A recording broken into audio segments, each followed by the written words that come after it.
Ma'am, kwentuhan mo naman kami, paano ba nagsimula itong iyong Yema Cake business? Dati na kami gumagawa ng cake, kaya lang hindi pa masyadong kilala yung Yema Cake. Pero sa sipag at syaga ng mister ko, napasarap niya yung Yema Cake. Nako, sige buksan nga natin. Ito ang sikat na Yema Cake. Pag po yung lolo ko nauwi din galing ng Quezon, kailangan may dala siyang gano'n. Maraming yema at saka keso. Kailan po kayo nagsimula magbenta nito, ma'am? Matagal na, mga 1994. At meron daw kayong panibagong flavor na isang taon pa lang. Ang caramel. Are you ready? Ay, naku! Ang ganda, oh. Caramel. Siyempre, hindi ko pinalagpas ang pagkakataong makaikot sa mismong kitchen ni Miss Juliet. Ayan, ako nakakatakam naman dito, madam. Yun ang masarap, yung matamis tsaka yung maalat. Combination ng gatas at saka cheese. Opo, naku. Gaano karaming cakes na wholes ha ang napoproduce sa isang araw? Ang output nyo? Mga approximately ilan po? 500. 500 kada araw. Grabe. Dahil sikreto ang recipe ng Yema Cake, tanging si Miss Juliet at ang kanyang asawa lang ang nagtitimpla nito araw-araw. Ayan, dahil hindi pwedeng ibigay ang recipe ng filling at ng icing, tuturuan na lang tayo ni Miss Juliet kung paano ipahid. Ayan. Ang galing, madam, no?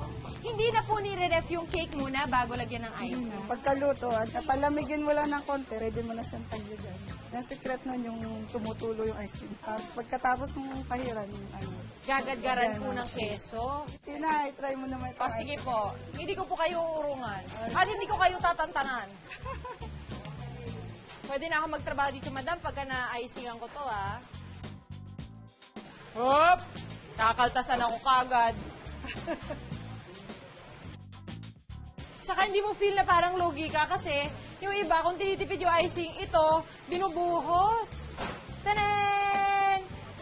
Lagyan mo naman ng cheese. Keso! Handa ako eh. O yun o! Yun o, masarap eh. Ito na nga, oh, sayang. Hindi na yun magagadgad, maliit eh. Ito pa, isa pa to. Oh, nako. Chef, you'll be proud of me. Marunong na ako mag-icing ng Yema Cake. Mag-icing lang. Kaya sobrang sarap.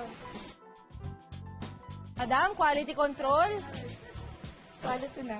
Pwede nang tikman. Wala pa lang yung platito. Ito na lang po dala ko. Yan. Try mo nga ating... Meron din po akong tinidor kasi nagbabaon po ako eh. Gano'ng ba kalaki ang kaya mo kainin? Naku, wag niyo ho akong tinatanong kung hindi ho kayo handa sa sagot. Pero gusto ko yung gilid. Kasi yung gilid yung maraming icing. Ito na. I-lapit natin. Salo. Hoy! Yeah. Naku, teka po, may mga nalaglag oh. Sayang po ito.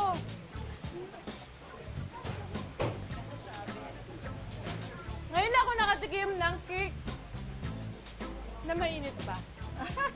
Na bagong hango, fresh, bagong icing. Ay, grabe. Madam, thank you. Ang sarap. Thank you po. Bawas na po to, no? Okay, papakain Wala na akong bibili. Sige.